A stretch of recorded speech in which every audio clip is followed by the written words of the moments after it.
Memakzulkan Gibran itu bukan soal hukum, bukan pula soal etika apalagi konstitusi. Terlalu rumit kalau harus bicara tentang moral atau demokrasi. Yang dibutuhkan hanya satu hal, kesepakatan 4 tokoh politik. Ya cukup 4, Prabowo, Megawati, SBY, dan Surya Paloh. Setelah itu tenang, semuanya bisa dikondisikan. Mulus seperti jalan tol yang dibangun pakai utang negara. Bayangkan saja negara ini ibarat panggung teater. Kalau keempat sutradara utama sepakat bahwa Gibran harus turun panggung, maka lakonnya selesai. Tak perlu analisa pakar hukum tata negara. Tak perlu investigasi panjang KPK. Tak perlu berharap Mahkamah Konstitusi bersikap netral.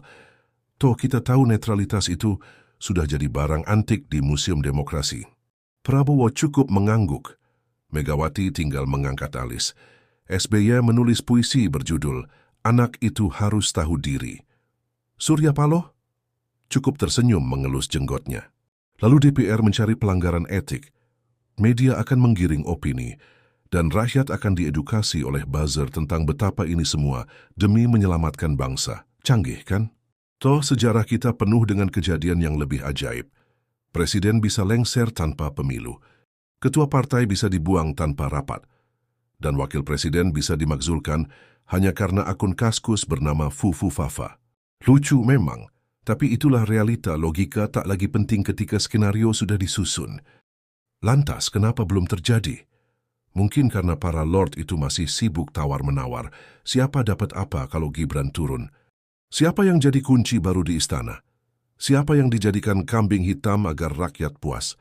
Semua bisa diatur, semua bisa dibagi. Tinggal waktu yang bicara. Jadi wahai rakyat, jangan terlalu berharap pada keadilan ataupun kebenaran. Yang menentukan masa depan negara bukan hukum, tapi pertemuan 4 orang di ruang VIP tanpa notulen. Negeri ini bukan dijalankan oleh konstitusi, tapi oleh kompromi. Dan Gibran hanyalah pion dalam permainan elit yang nasibnya bisa dibatalkan hanya dengan satu jentikan jari dari meja makan politik.